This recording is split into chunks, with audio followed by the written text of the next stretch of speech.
जय माता दी भक्तों। आज हम शुरू करते हैं बुद्ध देव जी की कथा, जो कि बहुत ही कल्याणकारी है। जो भी भक्त हर बुधवार के दिन बुधवार की कथा का स्मरण करता है, उसको यह बहुविधि फल देने वाली है। तो चलिए भक्तों, शुरू करते हैं।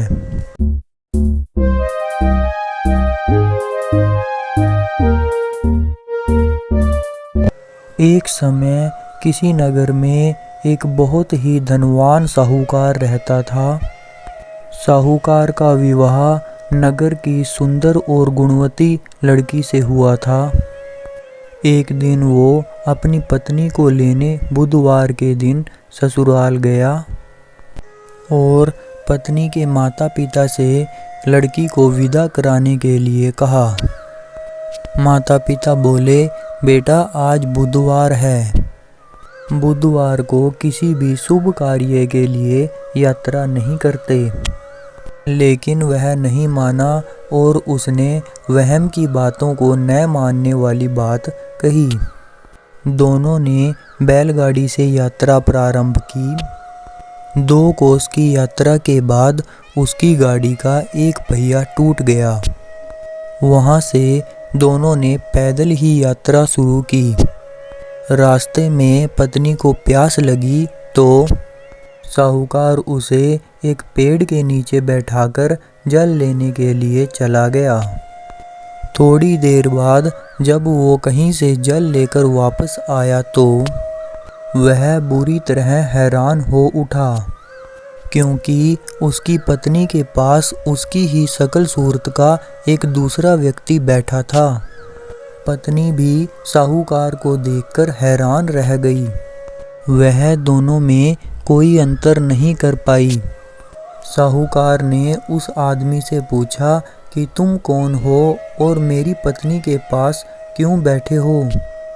साहूकार की बात सुनकर उस आदमी ने कहा, अरे भाई, यह मेरी पत्नी है। मैं अपनी पत्नी को ससुराल से विदा कराकर लाया हूँ। लेकिन तुम कौन हो जो मुझसे ऐसा प्रश्न कर रहे हो? साहूकार ने अब चीखते हुए कहा, तुम जरूर कोई चोर या ठग हो। यह मेरी पत्नी है, मैं इसे पेड़ के नीचे बैठाकर जल लेने के लिए गया था।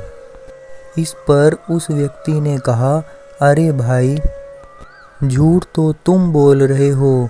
पत्नी को प्यास लगने पर जल तो मैं लेने के लिए गया था। मैंने तो जल लाकर अपनी पत्नी को पिला भी दिया। अब तुम चुपचाप यहाँ से चलते बनो, नहीं तो किसी सिपाही को बुलाकर तुम्हें पकड़वा दूंगा। दोनों एक दूसरे से लड़ने लगे। उन्हें लड़ता देख वहाँ पर बहुत से लोग एकत्र हो गए। नगर के कुछ सिपाही भी वहाँ पर आ गए। सिपाही उन दोनों को पकड़कर राजा के पास ले गए। सारी कहानी सुनकर राजा भी कोई निर्णय नहीं कर पाया। पत्नी भी उन दोनों में से अपने वास्तविक पति को नहीं पहचान पा रही थी। राजा ने उन दोनों को कारागार में डाल देने को कहा। राजा के फैसले को सुनकर असली साहूकार भयभीत हो उठा।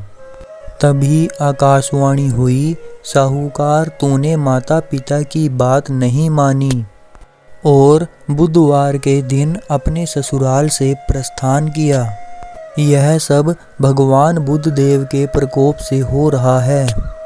साहूकार ने भगवान बुद्ध देव से प्रार्थना की कि हे बुद्ध देव, मुझे क्षमा कर दीजिए।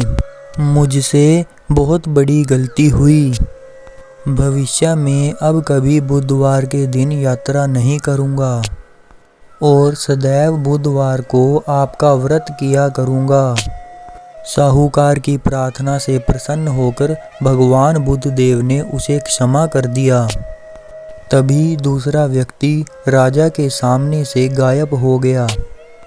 राजा और दूसरे लोग इस चमत्कार को देखकर हैरान हो गए।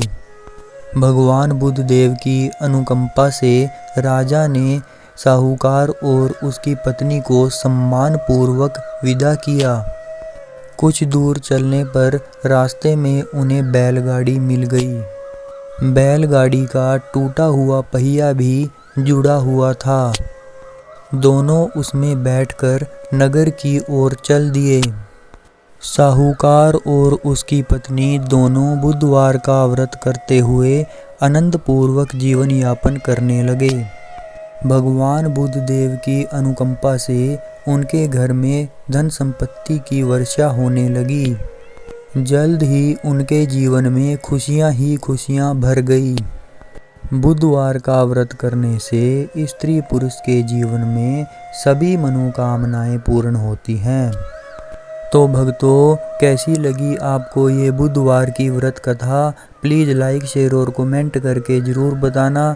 और हाँ भक्तों, मेरी आने वाली कथाओं और कहानियों का स्मरण करने के लिए चैनल को सब्सक्राइब करना और बेल आइकन को प्रेस करना ना भूलना। जय बुद्ध देव जी।